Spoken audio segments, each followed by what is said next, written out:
by a trio by the name of Rush. Last night they were in Newcastle. Tonight they've actually got a day off. Then they're in Leeds, Deeside, Manchester, and Birmingham, and Leicester, and then Brighton. I met up with Geddy Lee the other day, and you'll hear the outcome of our little meeting and chat after this. And that was Spirit of Radio. That, of course, is by Rush, and our guest in the studio at the moment is the man who sings that song, Geddy Lee. Geddy, welcome. Hello. Awful thing I read about you just before we started this chat. In a Rolling Stone book, your voice is the cross between Donald Duck and Robert Plant. Oh, really? That's rude. Yes, isn't it? I mean, it really is rude. But then people have been very rude about Rush over the years. They have known to be, yeah. Why have they been so rude about Rush? I don't know. I guess we're a band that a lot of people don't understand. That's the way I figure it. A lot of our influences in our early days were pretty obvious, so we had the unfortunate thing of being around when a lot of people who taught us what we do were around still. Mm. And, people like Led Zeppelin and such. And my voice is definitely on the different side of things, so it definitely can be irritating to those who don't appreciate it.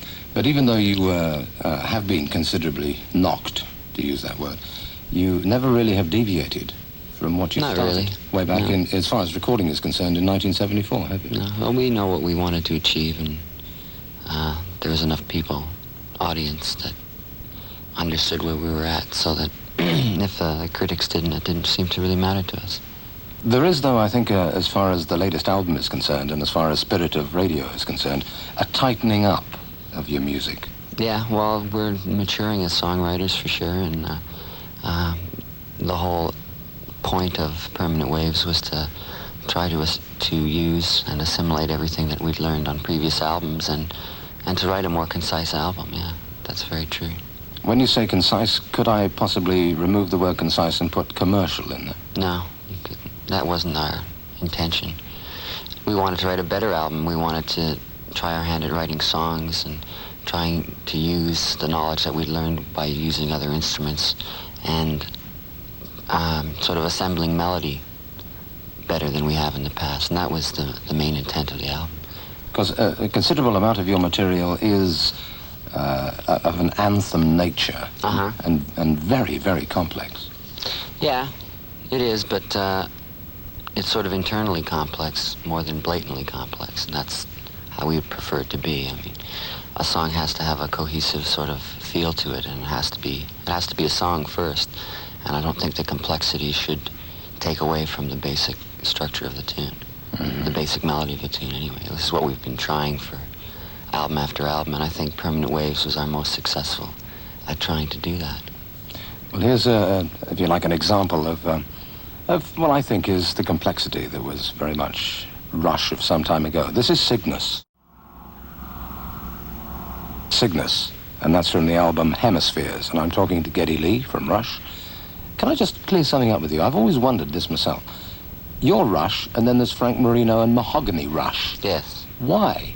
I don't know. Did he nick your name, or was it vice versa? No, it was, I think, both totally innocent situations. What happened was, they're from Montreal, we're from Toronto, and we both started touring the United States exactly the same time, and both started releasing albums around the same time. And they were just called Mahogany Rush, and we were Rush, and there was a lot of confusion because we were both trios. We were both from Canada, and we were both touring the States at the same time, so it got very crazy for a while. Yeah. There's no underlying story in it? No, not really, no. Okay. For a long, long time in this country, you've been a very strong cult band with a voracious, small audience. I think it's safe to say that you're now in the middle of your current tour here, that you've finally broken across the board. Mm-hmm. What is it about your music, do you think, appealed particularly to that small following that you had in this country? Well, that's a really difficult question for an artist to answer, I think. It's very difficult to stand aside from your music and say, this is why we're popular. That's almost impossible to do, but one can only speculate, and I would think that the kind of sound that we have was filling a particular need at the time when a lot of those kind of bands weren't making music. I mean, the kind of hard rock that we play wasn't really happening for a while. I mean, everything seemed to be going either jazz rock or new wave or this and that. And I think there was a gap, and I think we filled that gap, really.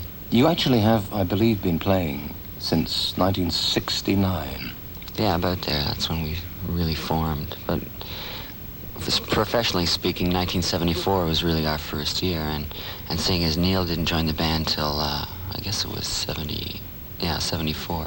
That's when we really consider the beginning of the band, but Alex and I and John Rutsey started way before that, in 69. How do you go down in other territories? The only other territory that I'm aware that you're a big success in is Holland. What about Japan? Japan, we've had very little success, actually. Our records have done very little, and we're in the process now of changing record companies there, so hopefully we're going to try to go over there over the next couple of years. And what's the current reaction to you in the States? Very good. Our Permanent Waves went up to number 4 on the charts there, and it was a very big success.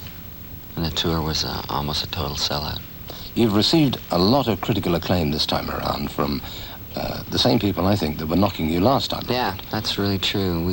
We broke through that barrier, finally. Which must be very gratifying. It is, because there's a lot of people that came out, a lot of writers came out on this tour, and they'd come up to us before the show and they'd say, well, look, I never really liked your band very much, but, you know, something's going on. There's all these people here that are getting into it, so I'd like to give it a chance and see if I can understand where you're at.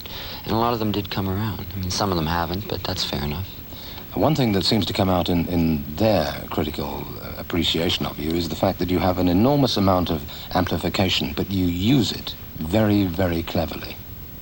Well, I mean, it's very easy to fall into a trap where you're wrestling with your equipment, and I mean, it's very easy to get a lot of gear and just turn it up and bluff it, but I think a challenging thing for a loud power trio, I guess if you want to call it, is to have control over your gear and to make sure that you're not overbearing and that you sound powerful yet tasteful, I guess, is the best way to describe it. Subtle. Yeah. I mean, subtle in a form of music that isn't very subtle is difficult to achieve. I'm pretty sure that if you and I were in front of an audience, a Rush audience at the moment, and I asked them what they'd like to hear, I know what answer they'd give me. What answer would you give me to the same question? Given all your catalogue and all your material, what do you think is the definitive Rush track? Well, I don't know what the definitive one is, but the closest guess I would make would be Xanadu, I think. I think that's what the audience would say as well.